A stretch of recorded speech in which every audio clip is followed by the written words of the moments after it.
What's up, Internet? Welcome back to the Roottrees Are Dead. A little peek behind the curtain. This is still the first day of me playing this game. Everything in this series so far I've recorded basically in a row, and it's entirely because I'm so obsessed with what we're looking at here. This game is amazing, and I've not had this itch scratched in a very long time.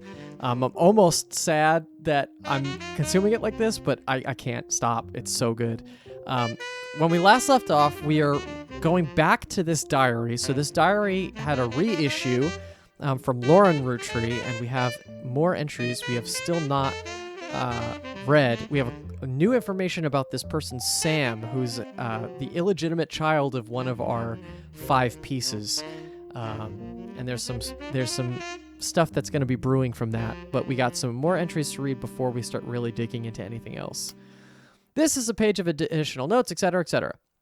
Reading this back, I get deja vu. As I write this addendum, Clark's gotten married again. No Roottrie has ever remarried. Sure, I lost Jacob, and Gwen divorced Wild Bill just before she had her second.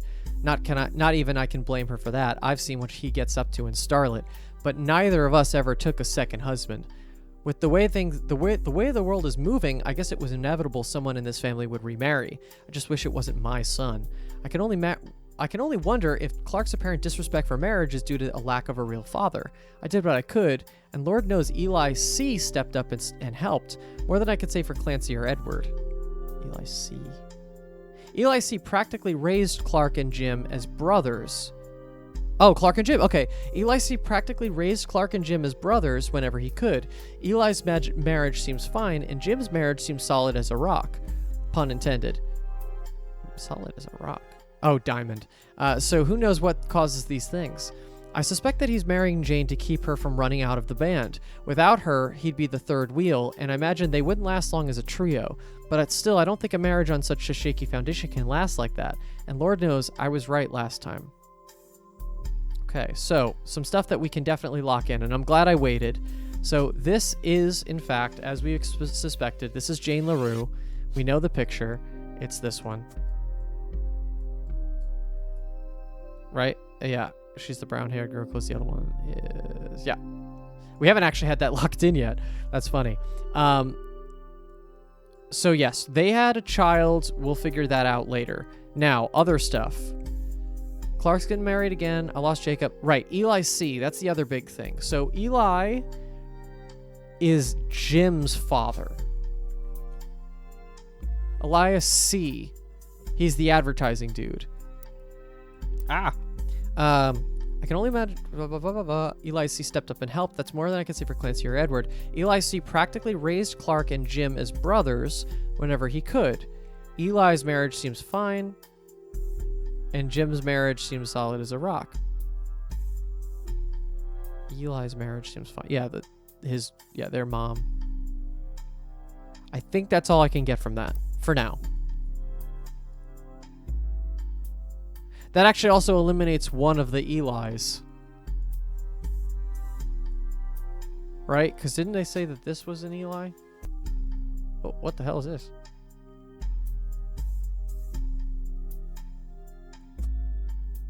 Oh, it's like pointing to it. Okay. I was like, what the fuck was that? Just a weird line across the screen. Okay, yeah, I think...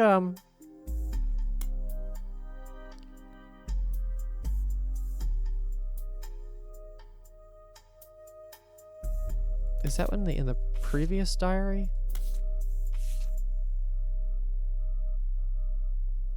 Eli, Miracle's youngest, not my brother. So yeah, it's right. Her brother would have been Eli C. This person is Eli M. Cool. Great. That's a lot of information. We'll take that. Let's go back to the diary and read the last entry, right? We're done? Oh, shit. No, we have 2 more. Hello. I feel like I should probably highlight some stuff here, but I honestly feel like I got it.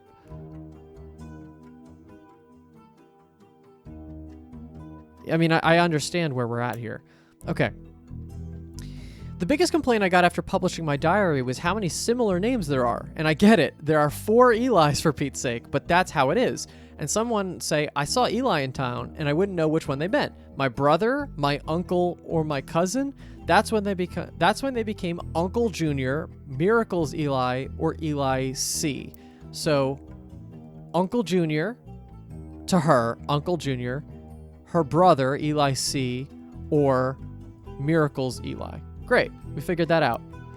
Our family's names were always unusual. Grandpa Elias was a believer in using the names of each generation to honor those in the last.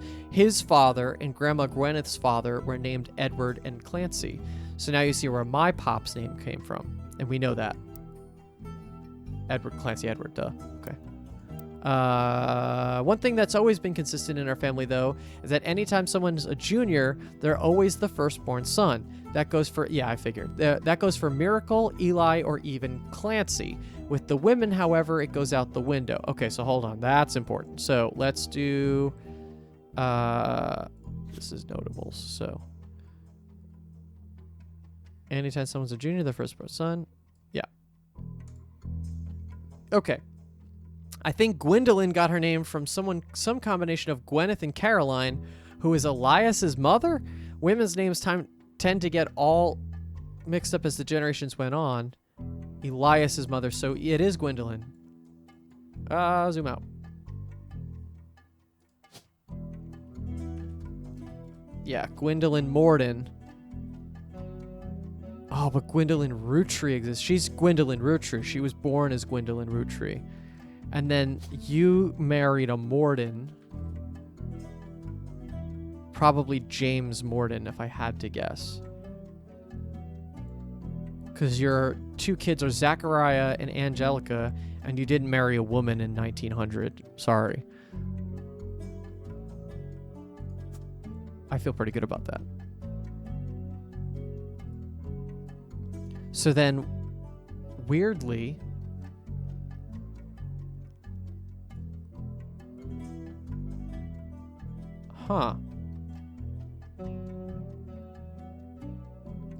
so if there's only one Morden left, right?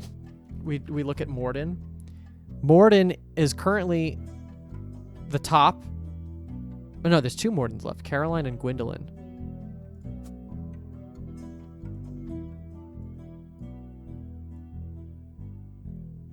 Oh, but it's probably from his side. He probably had 2 daughters. We know they have twins, but she has the twins, I think.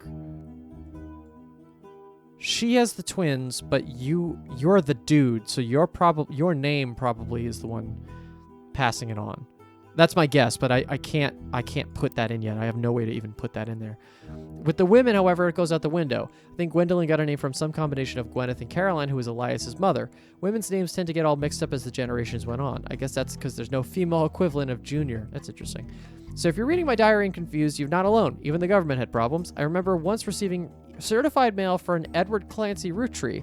I had to break the news that they got my father's name backwards. Okay, so this is just kind of like helping get things into place. This is a page, yada, yada, yada. It's not a companion piece to any specific entry, but rather a fun bonus, anger. Apparently, this is the first thing that she could find that she ever wrote. She knows it was for a school assignment about anger, and she believes, based on the teacher's name, she must have been in 3rd grade. She doesn't exactly remember the events spelled out here, but she does remember getting in trouble. I got angry when I met a new girl who I did not like. She was dirty and did not have a pretty dress. Me and Pop walked home in town, and she hugged him. When I told her he was my Pop, she pushed me. I got angry and yelled at her, and Pop said to treat her nice. Then she said, your Pop is my dad. She screamed it loud in my ear. She was lying to me, and lying is not a nice thing.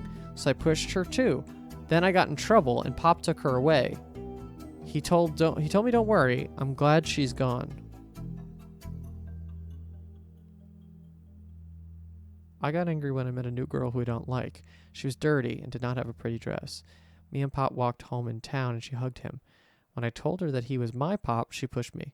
I got angry and asked and yelled at her, and Pop said to treat her nice. She said, Pop is my dad. She screamed it loud in my ear. She was lying to me, and lying is not a nice thing, so I pushed her too. Then I got in trouble. Pop took her away. He told me, don't worry. I'm glad she's gone.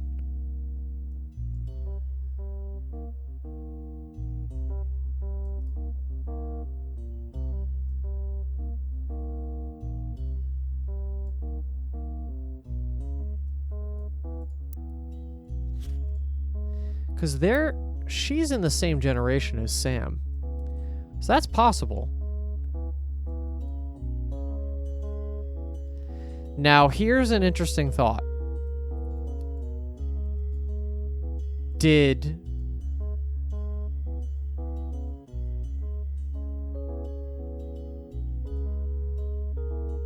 Oh boy. Did Elias take the fall for his brother? Did his brother get with Patricia? She had his child. And that's who Sam is. And then Elias and them just get back together. That's possible. That's why this might be so funky. Look, this line almost looks like it could go straight across to this way. Because if that's the case, if she's saying her father, that means her father's here, not here. Ooh, this is going to get brutal. Okay. All right, we are still not done with the notable people. I mean, they're clearly notable enough to get us whatever it is, 6 episodes in. Let's pull up the computer again. We haven't done this in a minute. Let's just go and do some searches. No Sam Rootree. What else is in the...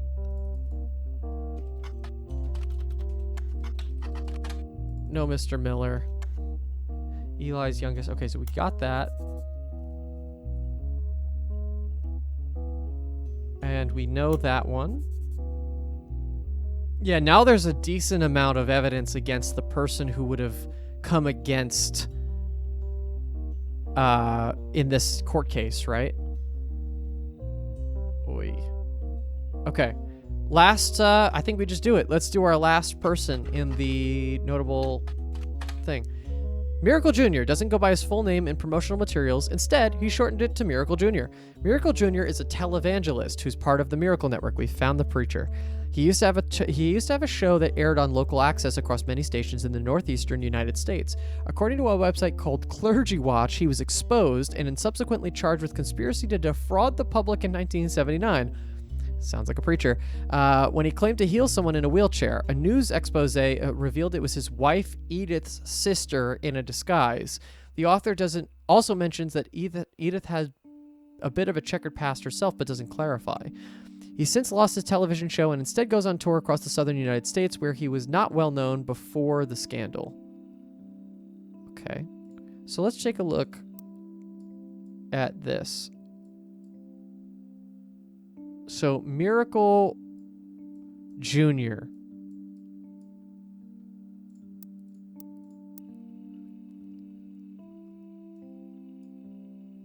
We're going to go and add stuff to our research section. Oh. Okay, we just get kicked back. Miracle Jr. is a televangelist, so let's put that one in there. Preacher. Yep. And okay. According to a website called Clergy Watch, due to conspiracy to defraud the public, news expose revealed it was his wife Edith's sister. Okay. So we need to figure out what Edith's last name is so we can figure out who the sister is. That's going to be tough, though.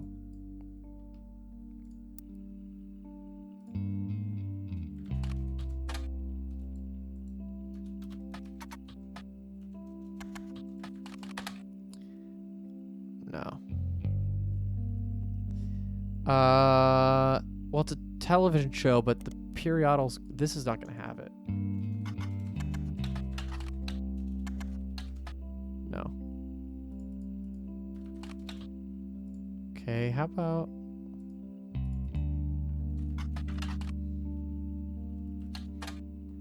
Hello. Okay, here we go. Miracle Rootree and his son, who goes exclusively by Miracle Jr., have appeared in the Butler County Times a great deal over the years. The Miracle Network, which is a collection of churches, television shows, and products, can be purchased, has a multiple advertisements in each issue. You do find one article mentioning legal troubles. Unfortunately, it's a throwaway line in an article about a tour they plan to take across the southern United States called the 3 Generations of Miracles Tour. The author speculates they're going on tour to leave their legal troubles behind. Because of all the advertisements, the results in the Butler County Times are not particularly relevant to your search. I'm just gonna do this just in case. Business Watch. Okay, how about, while I'm here... No, okay. Did we have more books to look at?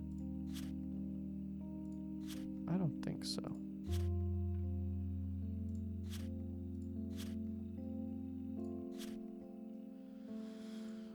No. Okay. So, let's go back to this. Let's do this thing. There it is. Okay, you find a website for the Miracle Network, a production company run by the Miracle Roottrees Estate. It's quite bare bones, but has the following blurb. Witness the testimonies of the Miracle's Roottrees. What? Miracle Roottrees arrived so late in his mother's life that doctors swore he wouldn't survive his first year. His mother and father, Elias and Gwyneth, named him Miracle because they thought him impossible. He was younger than his brothers and sisters by over 14 years. So that's going in first gen.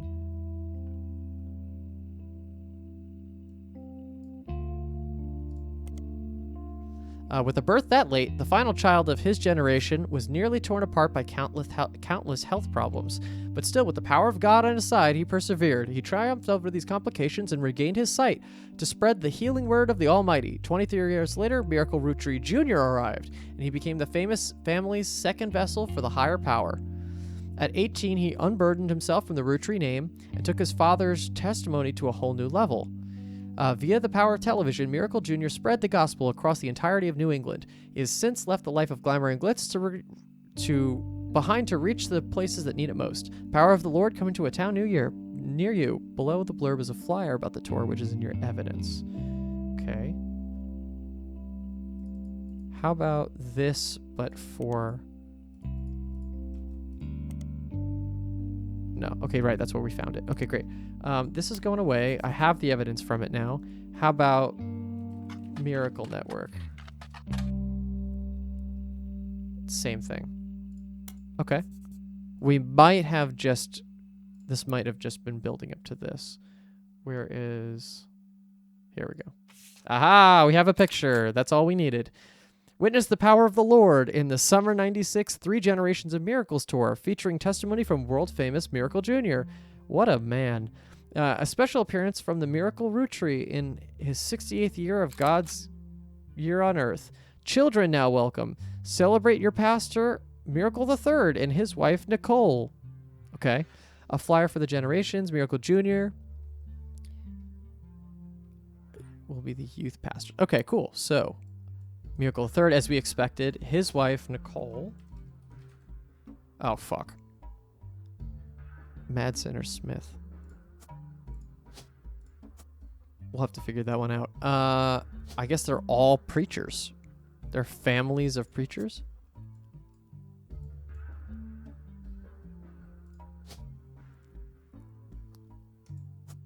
Okay, that's you. You look like this. Oh! Got it! Finally, that was a long time of us doing that. These 3 entries are correct and have been locked. Wow, okay, we didn't even lock her in yet. Jacob Rafferty, Danielle Franks, Jane LaRue, Kim LaRue, Linus Cornwall, Walter Forsythe, Patricia Christensen, James Morden. That picture, that picture, that picture. Booyah, indeed. Oh.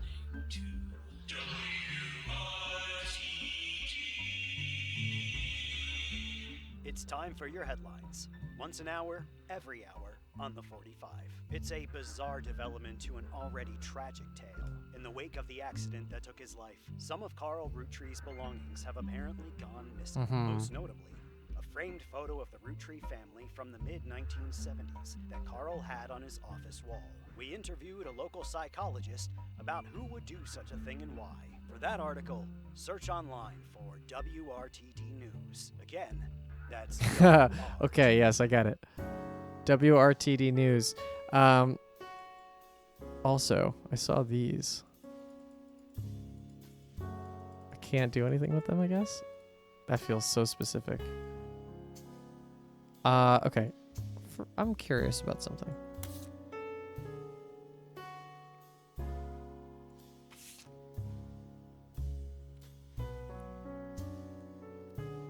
Yeah, it said that this picture came from the person that hired us, which is suspicious.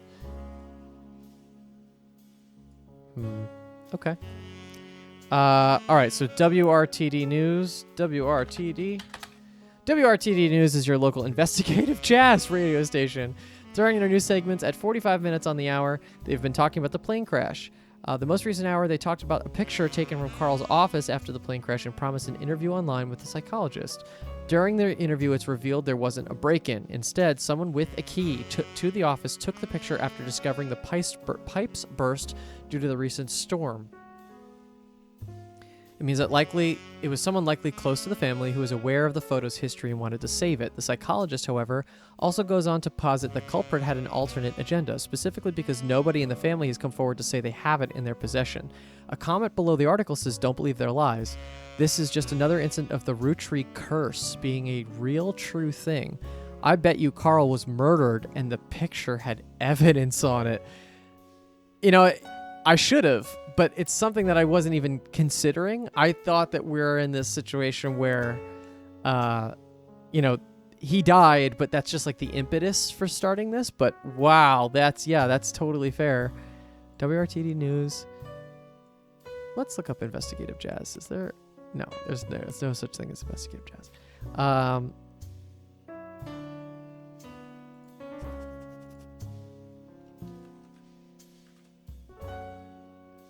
I'm going to add this page.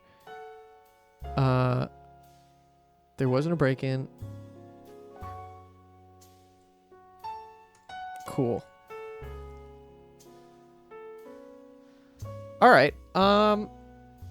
I think we're going to start because now we've advanced to the next stage, but also haven't looked at the evidence we got from the previous one. And I felt like we've done pretty well to do that. But we've done all of the big notable people, so now it's really going to be filling it. This is going to get way harder now. So let's look up the Roottrees curse. There's a long, rambly conspiracy website with very small, very red text on a black background that says that the Roottrees are cursed. It has been very recently updated with the following. Important update. With Carl and Brenda and their girls, that makes 5 new deaths. Oh shit. Not only that, but 3 of the 5 presidents of the Roottrees Company have died mysteriously.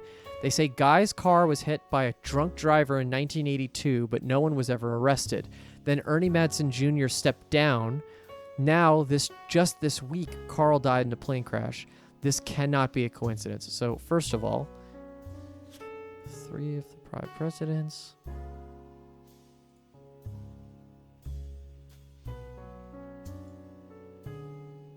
So I'm going to just do that piece because I'll link to here. So we don't know about Guy. I've never heard about Guy.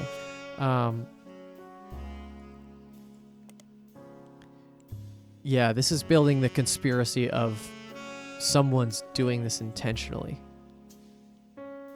There's another entry that claims if you connect the dots in the patterns of the 5 pieces wrapper, it creates a Mayan ruby skull, a secret message meant to subliminally scare people away. All right, we're going to look that one up.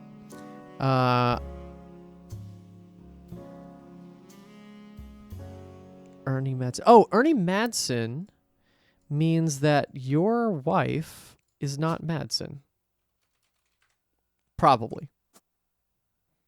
Because you wouldn't marry someone in the restly in the family, I hope. Actually, what else did we lock in? So we locked in all of this. Is there anything that didn't get locked in? Oh, these pictures didn't. So you're the... That's interesting. And you're the clean-shaven one. All right, cool. Anything else that did not get locked in?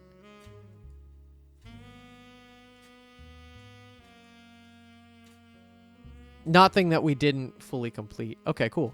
I like the amount of yellow we have going on here. This central family is really is pulling a lot of the work here. Candy retreat. Cool. Okay. Yeah, and I don't have anything. Okay, great. So back to the computer. Oh, hello. Back to the computer. The post before that has a link to a site that talks about how Earth has 4 corners simultaneous 4-day time cubes. I don't even know what the fuck that means. An entry from a few months ago claims that the owner of the site received an email from Chris Raff75 at prodigy.us asking him to take down his site with faked proof that Ernie Madsen Jr. actually has a heart condition and wasn't poisoned. But wasn't he?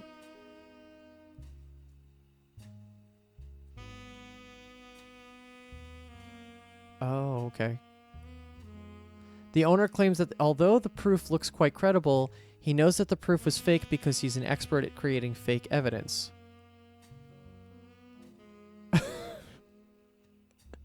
The first entry is from 1996 and has a blurry picture of the Roottrees Candy Company factory, seemingly taken by the website's author from behind a fence and through some trees. It seems that the Operation RT-29 is real. I witnessed a helicopter land on February 29th, 1996. The website photos is all images and ideas owned by Thomas Overwood. So a lot of stuff to look at here. Okay, so Thomas Overwood, Operation RT-29. What happened on February 29th, 1996? That's like leap year. Chris Rafferty, okay. Ernie Madsen Jr., we should look into. How did he die? Okay, there's a lot here. And Roottrees Curse, I feel like we've then... Well, actually, let's do...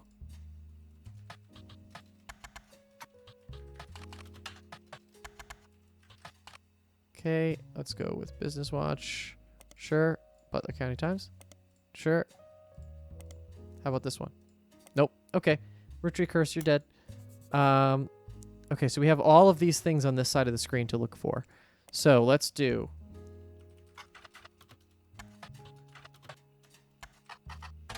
You find a few conspiracy websites that claim the Mayan ruby skull is a symbol of death. The alleged proof is a blurry photo of a reddish shape that's supposedly a cave painting from South America. According to legend, discovered beneath the painting were bones from hundreds of different people and animals.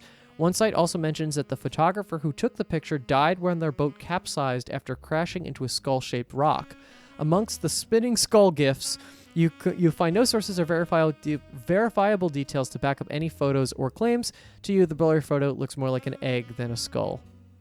And they said that that looked like these. Yeah, that might be a little bit more bullshit than anything else. Oh, and now we have...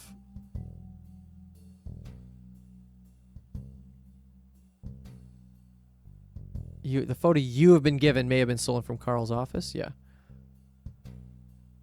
Okay. Yeah, again, I haven't even looked at any of this stuff yet. They're all photos, so technically it's just going to be filling in identities. But I don't want to fill in identities until we know. I want to know 100%. We'll do that next. Mayan Ruby Skull, I feel pretty good about that being deletable, but I'm just curious. Anything else? Yeah, I feel like this is a false lead. Okay, what in the fucking hell is this? Wait, you begin to read this site and come to the conclusion that the words no relevant results isn't a strong enough description for what you're seeing here. It's a massive column of technical terms that aren't real and confusing ways you can't find any meaning in. Regardless, it won't help with your search. How about just time cubes? Okay, it's gonna be the same thing. So maybe that's garbage. How about Thomas Overwood? Thomas Overwood seems to have a few different sites about mysterious deaths and curses. In addition to the Roottrees Curse website, you also find one about the truth behind Spirit Cola, which claims that Spirit really stands for Satan's Plague is returning in 2000, and that in the year 2000, anyone who has drunk Spirit Cola will die. We're going to look that one up. Another website is Stock Markets and the Devil's Numbers, which also claims that if you multiply any stock's price by 666 and then multiply the current year by that same stock price, then add those two numbers together and divide the entire total by the stock price, finally subtract the current year, you always end with 666. That's funny. This is that's the old number magic trick. I forget. Well, I mean, it works just by looking at it, but you ask someone to pick a number and you basically do a bunch of garbage math to get back to the number that they picked. So it's like you basically play with the person on the other side of it. It's just like a way to fuck with people, basically. You might not know that telling people it's a trick, but yeah. Okay, so let's see, is this gonna come up? Nope. And then how about stock markets and the devil's numbers? Nope. Okay. I'm just going to delete those because I don't think those are going to be relevant for us. How about this? Hello. Okay. Oh, we have an app. You find a simple page called The Art of Rafferty, copyright 1997, on Prodigy that lists the author's email address as that email address. Below a bunch of gifts that say under construction, there are a few art pieces. The first is a painting captured me and my fiance, Lulu, a painting I did for my first year of college that I plan to give to her when we get married in May. Go Tartans. Probably Spartans? I don't know. There's an odd collage called Cousins, which seems to be made up of 3 scrambled images. The accompanying artist's statement says, "We had to create a piece of art about our family. I asked as many of my extended family of cousins for their pictures as I could, even some I've never met. Only a few of them got back to me, and my teacher said I wasn't allowed to use pictures of Raina, Riley, or Rose, so I had to get creative and use only my 3rd cousins. This includes Davy, that he swims for Yukon, and Bethany's yearbook picture, she's Davy's younger sister, and Stephanie, who's an only child. Chris's artwork has been added to your evidence, but the cousins' photos will need to be unscrambled before you can use them. You've downloaded a new application, PixPop, to edit the photos." This is dope. Okay, that was a good call out. So, I'm just gonna make a new one called Youngest, and Youngest is going to be all of the youngest kids, because that's what I'm assuming this is going to be. So, me and my fiance Lulu.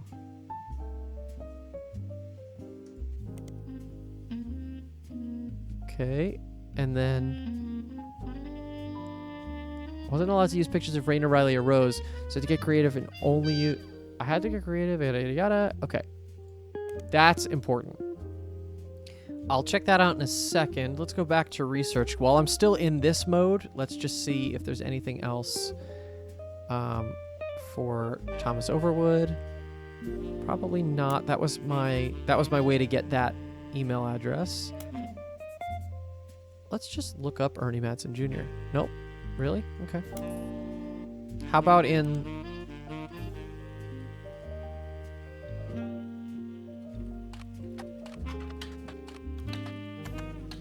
Nope. Okay. How about... This is important. This one. You find more conspiracy websites. Some people out there claim that the Roottrees are changing the candy recipe to include more and more chemicals, and that this was done in cooperation with bad actors from an unknown government. They claim that due to a loophole in the calendar, it's possible to get away with nearly any crime on a leap day, so long as it isn't discovered until after the day is over. And that every 4 years on a leap year, the Roottree Company hosts a meeting with foreign agents to conspire to poison our children. Their proof is that Roottree candies contain polyglycerol polyricinoleate. Okay, holding that one down. An ingredient of the candy that wasn't there when it was first released. They claim it is added in an attempt to addict people and eventually induce mind control. The website claims to sell pills that counteract this effect for children that have already eaten Rootree in the past. You do an additional search for polyglycerol polycythene, and it seems to be an emulsifier in chocolates approved by the FDA and widely used across many products, of course. I'm just curious to know. Let's do this myself. Yeah, okay. Goodbye. So, RT29 is a conspiracy theory that we're going to be poisoning our kids. Okay, fair enough. How about leap year?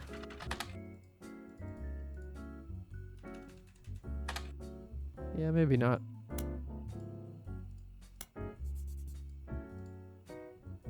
Okay, I think I've done all my updated research. Let's, I think we go for photos. Let me just check on timeouts. Oh yeah, we're at the end of an episode. Damn. Time moves so fast in these episodes. Okay, so the next episode, I am going to entirely do all the photos. Photo time is the next episode. I can't wait to get to that. Let's rock and roll. Thank you for watching this episode. Please give this video a like and subscribe if you want to see all the future episodes, and we'll see you in the next one.